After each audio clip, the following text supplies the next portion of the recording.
This is the Behind the Line podcast, and this is Pacific Northwest Headline News in 3 minutes for Monday, January 24th, 2022.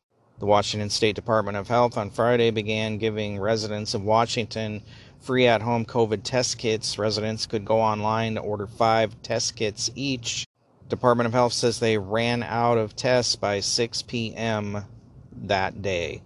A Washington State House committee Wednesday opened hearings on Governor Jay Inslee's mandatory riparian buffers bill, giving farmers a chance to speak on a sweeping proposal they had no chance to shape.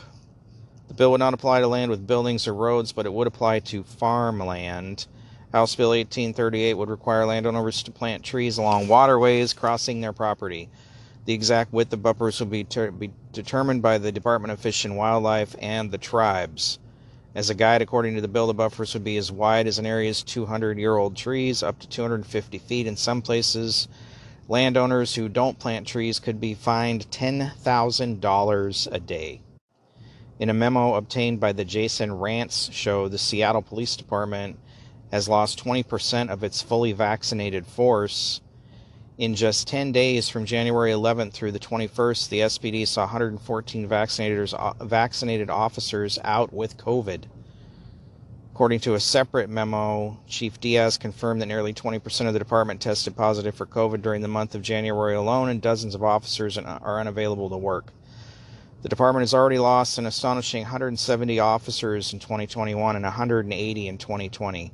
Left a depleted staff of just 880 deployable police officers.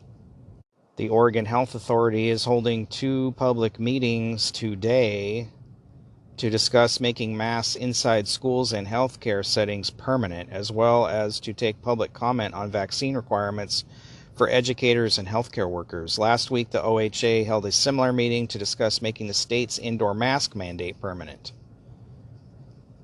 Speak up, Oregonians.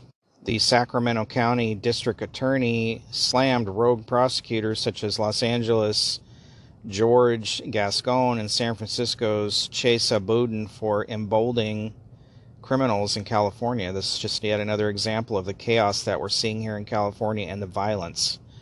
And it's not just that, it's the fact that we've got a tsunami of poor public policies, and you've got rogue prosecutors that are not holding people accountable to the fullest extent of the law we can. Gascon has admitted that he thinks 15 years should be a maximum sentence for any crime, including murder. This has been Pacific Northwest Headline News in 3 minutes. For more, visit BehindTheLinePodcast.com.